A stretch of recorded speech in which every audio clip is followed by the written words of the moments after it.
What is Rassie Erasmus's best 23 Springbok lineup for 2025? There are 83 players to choose from the alignment camp, and only 23 get a spot in the ultimate Springbok lineup for 2025. Now, I am changing the rules a bit.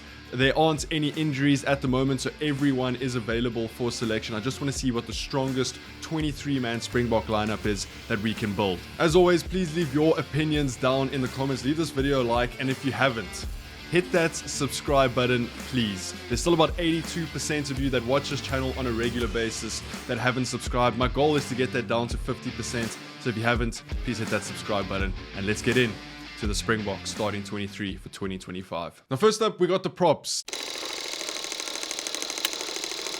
Tight head and loose head, and as you can see on screen, we have a plethora of great options. I mean, Vincent Koch, Ox, Trevor, Nieting for sure, Frans Malherbe, Volkolo, Jan-Hendrik Wessels, Thomas de Toy, then you got Asenati, you got Nchunu. You just got a whole bunch of very, very experienced guys, and then a lot of guys that are sort of coming through the ranks. Now, if we had to just make a team for 2025, and that's what I'm doing in this video, what is our best 23-man side that we can put on the pitch this year?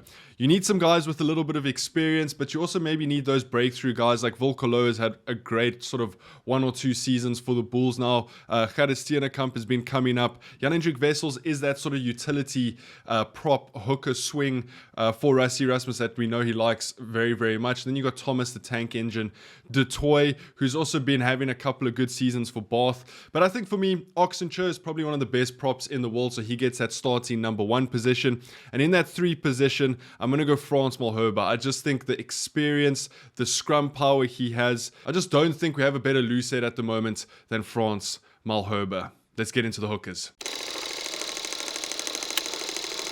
Now on paper, I think the hookers are pretty simple to pick from. I mean, we've obviously got our Bongi Mbonambe and Malcolm Marx that have been working for us for the past couple of years, but we still need to fill that sort of 3rd position for that Springbok hooker role. Ethan Bester, you got from the Sharks, who's sort of been making a break, has had sort of a breakthrough season. You got Joseph Dweba, who's been on the fringes for a couple of years. You've got Dion Fourie, who is maybe a little bit too old at the moment, but he does offer that utility between hooker as well as a loose forward. Andre Hugo Venter, Johan Grobler, who is probably the 3rd choice hooker last year for the 2024 season. You got Akka van der Merwe, the Warthog, who's been having a very good season for the Bulls. Jan-Hendrik Wessels, and then Marnus van der Merwe, who played for the Cheetahs, now he plays for the Scarlets. But I think out of that list, I mean, Bongi Mbonambe and Malcolm Marx obviously stick out in terms of experience, in terms of form.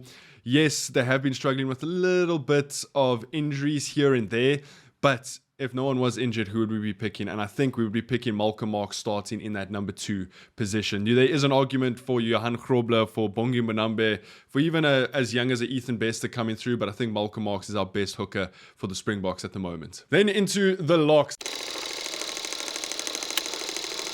Now, this was a massive, massive talking point last year just because of how many injuries the Springboks picked up in this position. But we got Eben Etzebeth, we got Salman Murat, Reinhard Ludwig, who's also utility that can play flank. You got Ruan Nokia, you got Jeff van Heerden, Kobus Visser, Loet de Jager, Jean Klein, Franco Mostert, Argius Snyman, and Nicholas Janse van Rensburg. Now, I mean, this was the big problem last year, is that there were just way too many injuries in the lock department. But I think at the moment, if there's no injuries in this lock department, I know Eben Etzebeth is currently injured. I know Salman Murat has been struggling with some injury. I know Ruan Nokia is currently struggling with some injury. So there is obviously still a lot of injury around this lock position. But if no one was injured, Eben Etzebeth definitely gets that number 4 jersey. Probably one of the best Springboks to ever play the game in the green and gold. And then you got to pair him up with the number 5. Now, Ruan Nokia played this role well last year, and I think he definitely has a shout.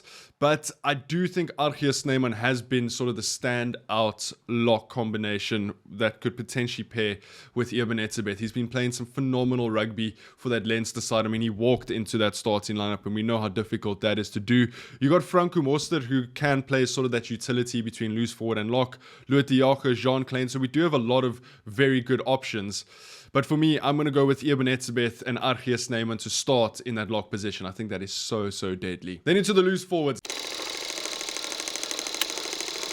And this might be the most debated position combinations in the Springbok lineup in 2025, because I mean, I'm just going to read through all of these names really quickly just to show you the amount of depth that we have. Siya Kolisi, Pepsi Buthelezi, Dion Free, Evan Roos, Frankie Horn, Renzo Duplessis, Ruan Venter, Cameron Hanekom, Pilo Gumede, Marco van Staden, Reinhard Ludwig, Peter Steph de Toy, Kwagga Smith, Jasper Visser, Ulrich Loh, Dan de Preer, and Jean-Luc de Preer. I mean, that is phenomenal. I don't think any country or nation has this type of depth in the loose forward position. Now, number 6, I do think it will still be going to Siya Kolisi. He has said that he wants to play in the 2027 Rugby World Cup, and he has been playing some very good rugby for the Sharks. Now, that has been in the number 8 jersey, but I think when Siya Kolisi puts on that Springbok jersey, he's just a different animal, a different beast, and it's going to be very difficult for someone to come in and permanently take that number 6 jersey from him. There has been chatter that maybe Cameron Hanekom should go in and play that number 6 jersey. Maybe Pepsi Buthelezi or Renzo Duplessis has a chance to sort of take that number 6 jersey away.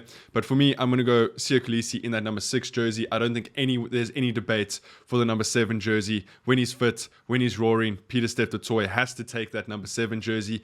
And then that 8 decision. Now, there's so many guys who could play in that 8 position. You've obviously got Jasper Visser, who was sort of the main guy in the 2023-24 season. You got Kwagga Smith, you got Ulrich Loh, who also had a couple of runs last season. Now, is injured at the moment, but we're not going to be taking that into account. You got Cameron Hanekom, who's had a breakout 1 or 2 seasons. You got Mpilo Gumede, who's been playing some really good rugby for the Bulls. So for me, I think it's between, if everyone's fit, Ulrich Loh, Jasper Visser, Kwagga Smith, and Cameron Hanekom. For me, I just think at the moment, he's super young, he's super agile, he's super fast. I think he's going to be the 8 for the Springboks going forward into that 2027 Rugby World Cup, and that's Cameron Hanekom for me. I think Cameron Hanekom is going to start in that number 8 jersey this year if he is fit. Then we move into the back line. And one of my favorite things to discuss is this 9 and 10 combination. So the scrummers at the moment: Jaden Hendrickson, Grant Williams, Paul de Wet, Moni van den Berg, Embrus Papier, Faf de Klerk, Herschel Yankees, Kobus Reinach, and Niku Steyn. Now, for me, I think there's probably 3 or 4 guys here that have an actual shot at starting for the Springboks. That's Jaden Hendrickson, that's Grant Williams, that's Kobus Reinach, and probably Moni van den Berg. You could maybe throw Faf in there, but I just don't think he's in favor with the coaches and the team anymore. And I think he's kind of taken a step back from Springbok rugby. But I think your top, if you're sort of ranking those guys, you've probably got Moni van den Berg in that 4th position. You've probably got Jaden Hendrickson in that 3rd, Kobus Reinach in that 2nd, and I still think Grant Williams, even though he has been injured, is the best South African scrum off at the moment. I think his kicking is phenomenal. His box kicks are pinpoint. His speed at ruck time, he's so fast. He's good under the high ball. I just think Grant Williams is the number 9 that needs to lead the Springboks forward, and I'm going to start him in that number 9 position, which then follows through into this fly half debate. We got Mani Lebok, Jordan Hendrickson, Sasha Feinberg, Ngumazulu, Handré Pollard, and Sia Masuku, who have made the alignment camp. Now, in my last video about a month and a half ago, when I discussed the best Springbok 23, I did say I would start Sasha. Now, I think it's important that we make this video sort of once a month leading up into the Springbok season, because I think a lot of things can change. And I think Rassie Erasmus and the coaching staff will have differing opinions depending on the month, depending on the day, depending on the player, right? So I said Sasha should start, and I think I ignorantly left Handré Pollard out of the 23, which in hindsight probably it wasn't the best thing to do. I still do think Handré Pollard is one of our best fly-offs. Sasha has been playing some unbelievable rugby for the Stormers, but I think if we're going to be honest and we're going to be harsh, I do think Sasha, when he was playing overseas last week when he got that yellow card, I do think he was maybe playing a bit of an individual game, where we know the Springboks like to play a team game and that no one's bigger than the team. This is just what I'm seeing from the outside. So for me, I would start Handré Pollard in that number 10 position. I think he's probably better for the team. He's going to be more experienced, especially, I mean, if we're talking about playing away to New Zealand at Eden Park, you probably put Handré Pollard then. You probably save Sasha to come on the bench and sort of be that utility back that can play 10, can play 12, can play 15. So for me, I'm going to start Handré Pollard and Grant Williams in that 9 and 10 position. Then centers. Then I do think this is going to be a massive discussion this year, because you've got your main guys like your Damien Delende and your Jesse Creels, your Andre Estes and Lukanya who have probably been the 4 main guys in that 12 and 13 combination. But now you've got young guys coming through. Henko van Wyk, you got David Creel coming through, you got Lorenzo Julius coming through, you got Ethan Hooker, Kane and Moody. I mean, those are some very, very special names that I just mentioned. And I think it's going to be difficult for Rassie Erasmus not to experiment with some of those guys this year. But for the sake of this video, we are going to stick to our strongest 23. And I think in that number 12 position, you can't look any further than Damien de Lende. In that 13 position, I know I said Lorenzo Julius last time out, and I still think he could potentially be our best 13 option. He just isn't experienced at the moment, and that obviously does play a role in who gets selected. So I'm going to keep Damien de Lende and Jesse Kriel in that 12 and 13 position. But Lorenzo Julius and, I mean, even David Kriel, Henku van Wyk are so close to cracking that starting position. Then we look at our back three. Starting off with our wingers, and I don't think we're going to waste too much time on this.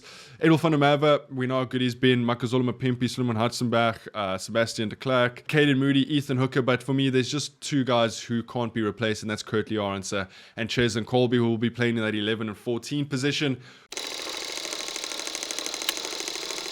Fullbacks, Apelele Fassi, Kieran Horn, Vali Leroux, and Jordan Hendrickson. Now, I do think when he's fit, it's Apelele Fassi's jersey to lose. The season he had for the Springboks last year was undeniable, and he kept Vali Leroux out of that side. You got Kieran Horn, who came in for a couple of games. He's had a bit of a quiet URC season, or start of the year. You got Vali Leroux, who will be frothing to get those 100 caps, and I think a lot of Springbok supporters wants to see Vali Leroux get that 100th cap.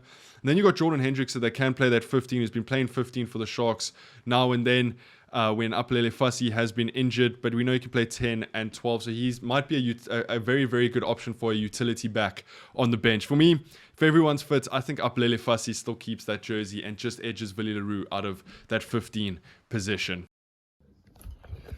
While we were going through the edits, I realized that I didn't even mention Damian Willemse. Now, I do think the jersey between Damian Willemse and Apelele Fassi is very tight. I chose Apelele Fassi in this video, but I want to hear what you guys think. Do we go for Damian Willemse in that 15 jersey or Apelele in that 15 jersey? Let me know. We then move over into the bench. And we're definitely going to be going for a 6-2 split. I think that's probably the Springboks' best option. I know a lot of people have been speaking about the 7-1 splits over the Six Nations period. But I'm going to go 6-2. And I'm going to go Bongi Monambe, a replacement hooker. I'm going to go Volkolo and Gerrit Steenekamp in that Lucid and Tighthead replacement roles. I think they both play for the Bulls. They have some good synergy. And I mean, Volkolo has been scrumming like an absolute machine lately. Then I'm going to go for one lock. And he's a bit of a utility lock in Franco Mostert, who can play in that lock position. We've also got Peter Steph de Toy, who can slot into the lock position. And guys can shift around there. I think that is the beauty of having so many utility forwards. So Franco Mostert. Then my two loosies, I'm going to go for Kwagga Smith and Jasper Visser. I just think their experience cannot be understated or underestimated. That them coming off the bench in the last 20-30 minutes is going to be a massive impact for the Springboks, and one I don't think we can go without. Then in that number 9 replacements, I'm going to go Kobus Reinach. Yes, you can go Jaden Hendrickson, but I think Kobus Reinach bringing that experience onto the field in sort of the last 20-30 minutes. We know how good he can be off of the bench for the Springboks, and I think having that experience combined with the inexperience of Sasha Feinberg and Ngumazulu on the bench is going to work very well. So I'm going to go for Sasha in that last spot. And that's how I see the Springbok 23 lining up this season, our best Springbok 23. Let me know what you guys think down in the comments. If you haven't, leave this video a like, and please hit that subscribe button. I'll see you guys in the next one. Take it easy. Peace.